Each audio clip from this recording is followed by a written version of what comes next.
Crystal, you claim you just had a one-time thing. You slept with him once. No, it was 6 or it was 10 times. Where was this happening? At my house, he would be on his way to work, and he'll come by like 10 minutes, 15 minutes, do his thing, and go about his business. What led to the end of the relationship? Me. You were just like, I'm done. I'm done. I got my TNA, I'm done. I got my number, I reached my number, I'm done. All right.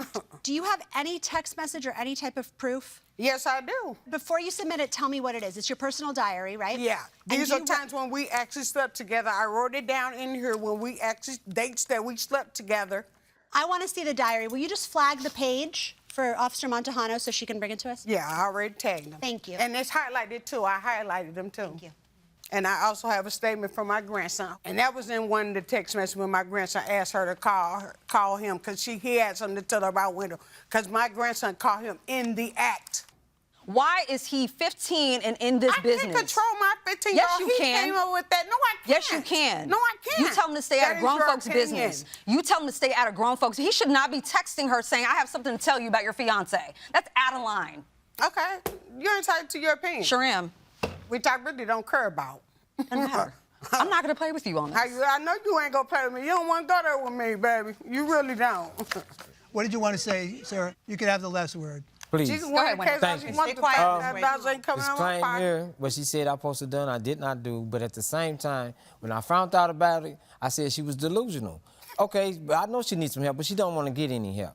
But you guys should at least offer it to her. We don't have what is called injunctive relief. We don't have the authority to stop the defendant from doing what she's doing. All we can do is determine whether or not there are financial damages that are at stake here. You understand that? Okay. All right, parties are excused while we deliberate in this matter. Thank you both very much, all of you.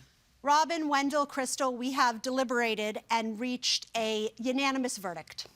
There's a phrase that gets tossed around in this country a lot right now.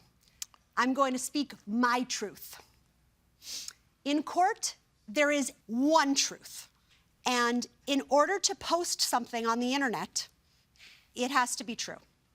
We all unanimously agreed that receiving an anonymous text message saying that her fiancé slept with her daughter is not a reasonable and good faith basis to go to the internet and tell everybody that that has happened.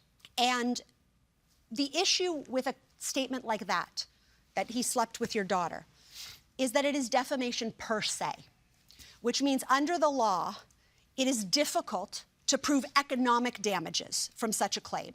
But the law assumes economic damages from very specific kinds of statements, including claims of infidelity and, by extension, claims of infidelity with a family member. In addition to the defamation claim, we considered intentional infliction of emotional distress. You cannot intentionally inflict emotional distress on others. It's just not allowed. You're not going to jail for it. It's not a crime. That's all I care about. But it is a civil claim. Robin, Wendell, we all felt that you established your case and that you're entitled to $5,000 in damages. Crystal, you're gonna be here again if you don't hear. Give a damn. Stop, listen. Show some respect Thank you. to the court. Robin, Quiet. we don't think this is gonna stop. We're not empowered to issue any not. I said injunctions. it wasn't gonna Stop stop. talking, all right? But as far as we're concerned, the verdict is in favor of the plaintiff in the amount of $5,000.